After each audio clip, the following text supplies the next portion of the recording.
Welcome to W.Africa News. Thank you so much for joining us and always being part of us. This is Africa Today. My name is Nahaba Kajur, but first, other headlines.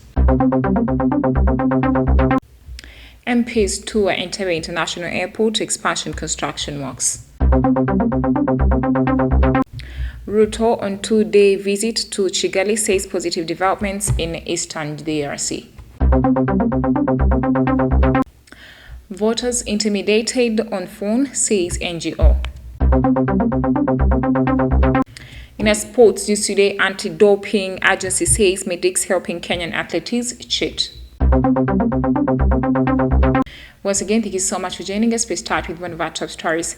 Now, the government is seeking Parliament's approval to borrow up to $200 million to finance the investment for industrial transformation and employment project. Now, the request was presented by the State Minister for Finance, Henry Musasizi, on Wednesday, 5th April 2023. We have more on this report. Statistics from the Finance Ministry indicate that Uganda's public debt stood at 78.8 million trillion shillings at the back end of June 2022. It also seeks to support new economic opportunities across the country, sustain and generate new investment, and generate more exports and private sector employment. The funding will be facilitated by the International Development Association of the World Bank Group, a revolving fund, and grants for small and medium enterprises (SMEs) in the manufacturing sector and value chain will be financed with $150 million and $50 million respectively. Grants for business development services required by the exporters and technical assistance required by government institutions that support exporters will be facilitated with $18 million from a Malt Donor Trust Fund grant. The funds will also support expansion of manufacturing activity beyond the Greater Kampala metropolitan area, including districts that host refugees. The loan request will now be considered by the Committee on National Economy, which will present a report before the House for approval.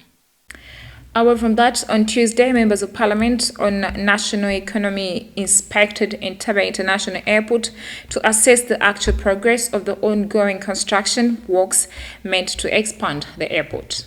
Our reporter has more.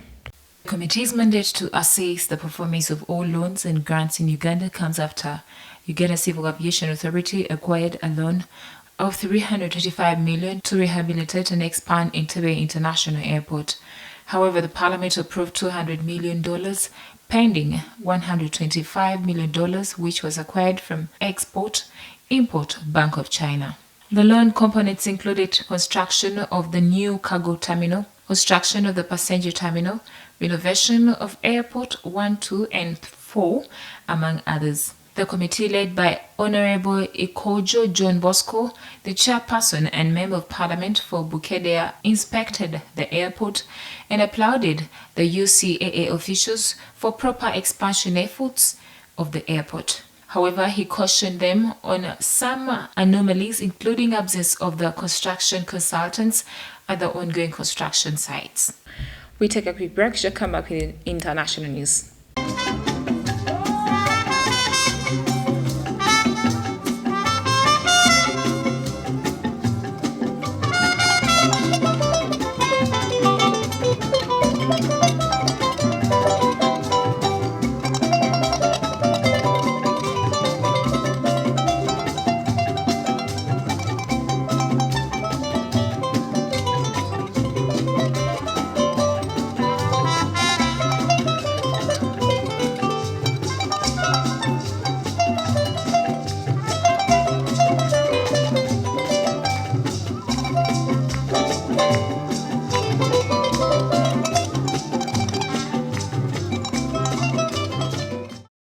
Welcome back from the break. You're still watching TV Africa, the Brighton.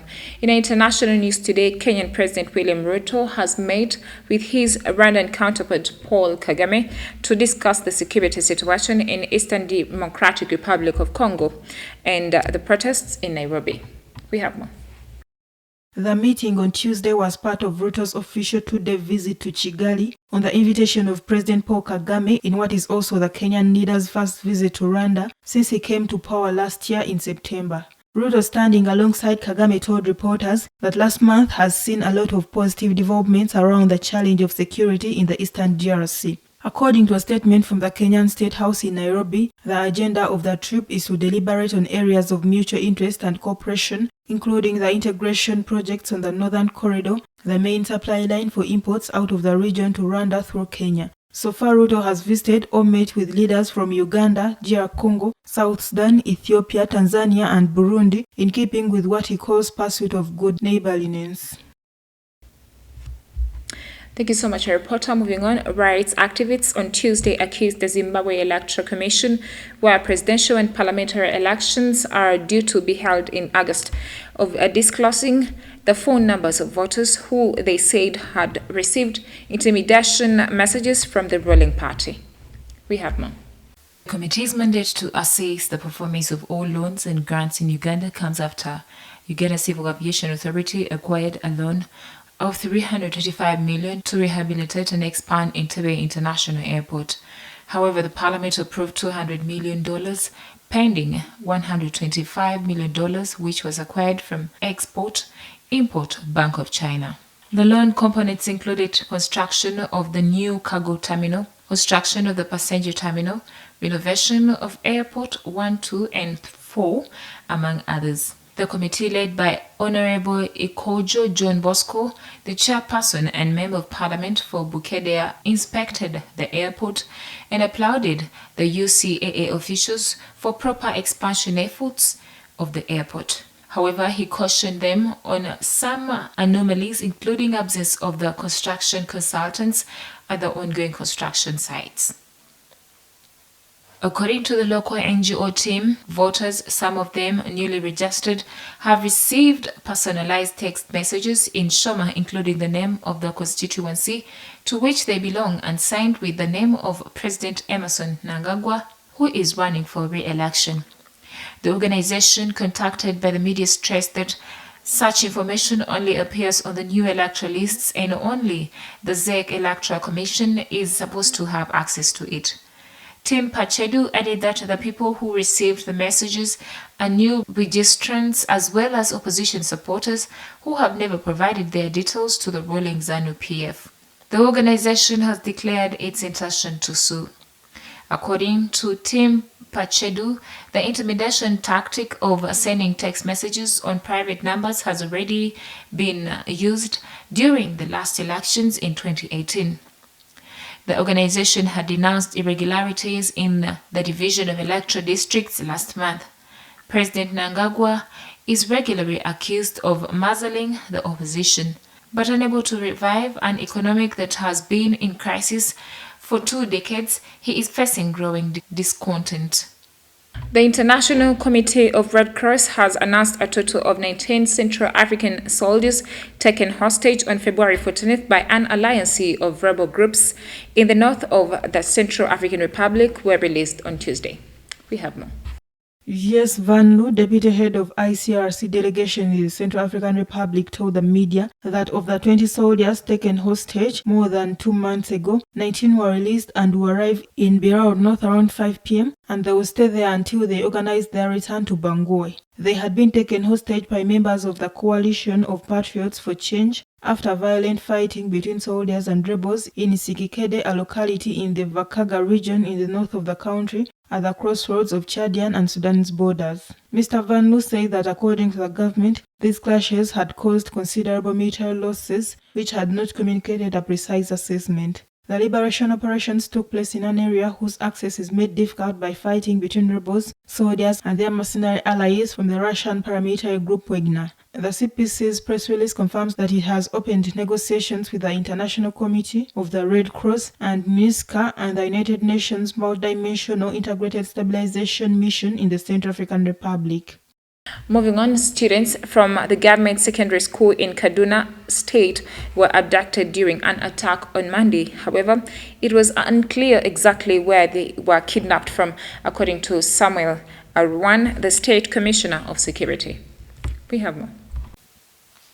Abductions of students from schools in northern Nigeria are common and have become a growing concern since 2014, when Islamic extremists kidnapped over 200 schoolgirls in Borno State.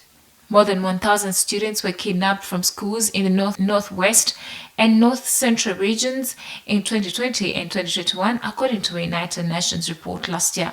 Authorities blame the abductions on armed groups who often target remote communities. Most of the gunmen are thought to be young men who are ethnic Fulani, a largely Muslim group of semi-nomadic herders who have been embroiled in conflicts with communities over access of land and water.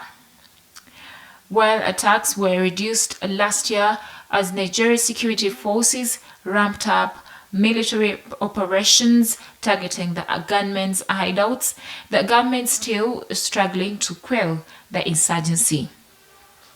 Thank you so much, your reporter. We take a quick break. We shall come back with business, health, and sports.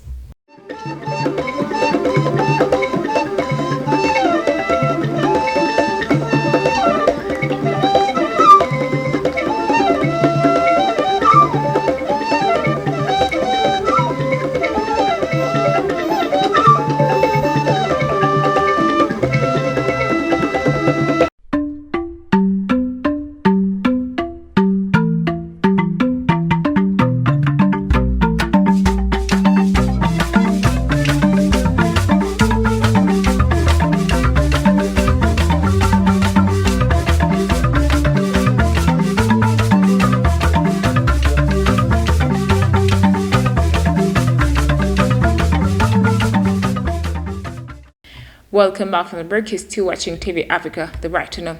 Talking matters business, amidst the ongoing energy crisis, South African officials have revoked the national state of disaster on Wednesday. Now, government officials announced they will be working to reduce the impact of power cuts using existing legislation.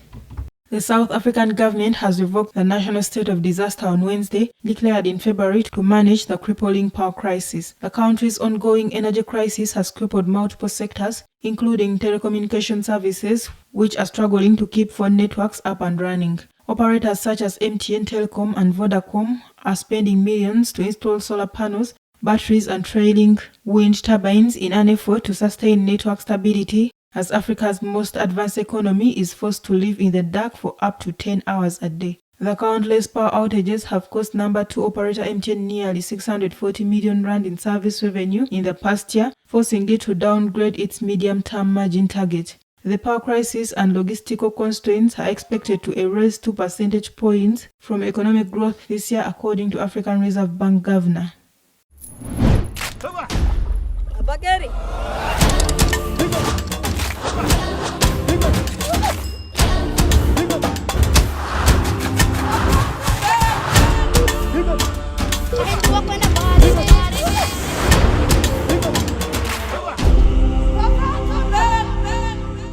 In a health news today, it was all excitement at St. Noah's Ark Orphanage as Chisubi Hospital delivered items donated by its staff and members of community to the disadvantaged children.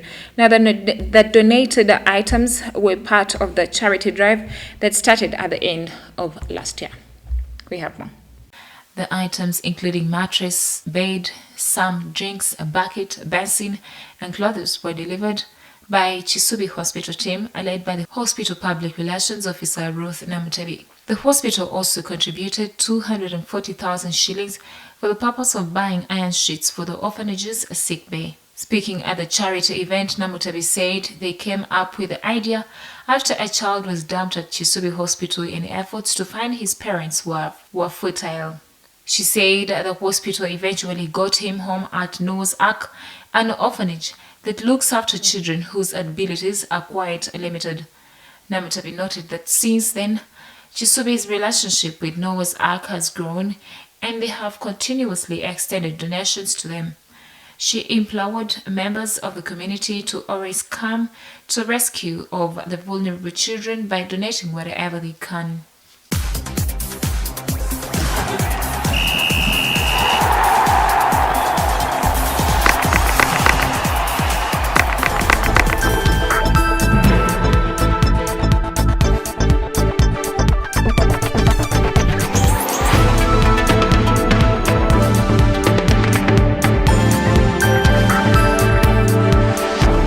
In our Now, sports is today. The Athletics Integrity Unit on Tuesday condemned large-scale doping in Kenya, which has recently faced several cases that highlight the involvement of people with medical experience, according to the AIU president.